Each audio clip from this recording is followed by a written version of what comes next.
बाबा professor को plan fail हो जाने के लिए डांटता है। फिर प्रोफेसर और दीपक मिलकर नया प्लान बनाते हैं। जेफ सोना और अंटू के पास आता है और अंटू उसे मिठाई देता है। दीपक और प्रोफेसर वेश बदलकर जेफ के पास जाते हैं और उसे ताबीज पहना देते हैं। जेफ उनकी बातों में आ जाता है। फ्रूटी और उसकी फ्रेंड होमवर्क पूरा करने की बातें करते हैं। प्रोफेसर दीपक के साथ मिलकर जेफ के घर जाता है और जेफ के रूम में जाकर जादुई दवाई छिड़क देता है जिससे परी पकड़ा जाए। सोना और अंतु को पता चलता है कि जेफ के पापा की जॉब चली गई। सोना फ्रूटी को जेफ के पापा की मदद करने के लिए बोलती है।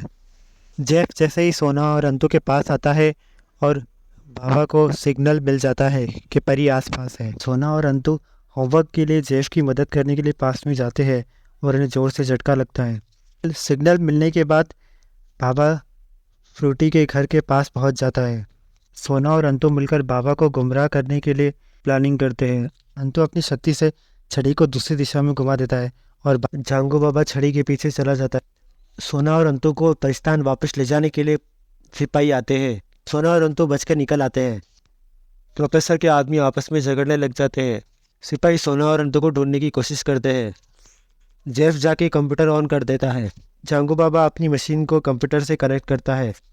पाकिस्तानी सिपाहियों को सोना और अंतु दिख जाते हैं। फ्रूटी सोना और अंतु को बताती है कि जेफ को एक बाबा ने ताबीज दिया था। झांगू बाबा प्रोफेसर के साथ मिलकर पार्टी में पहुंच जाता है। झांगू बाबा और प्रोफेसर मिलकर सोना और फालतू को जाली में कैद कर देते हैं। फालतू भी सोना के साथ कैद हो जाता है। अंतु फालतू के पास जाके पूछता है कि सोना कहाँ है। फालतू उसको बताती है कि फालतू भी गायब हो चुका है सोना के साथ। तभी अंतु उसे झांगू बाबा के बारे में बताता है। झांगू बाबा पाकिस्तान का बहुत बड़ा दुश्मन है। वो बाबा सोना और फालतू को खिलौना बना देता है। झांगू बाबा प्रोफेसर की टीम को बताता है कि परी को ग्लास में डाल के कैद करके रखेंगे।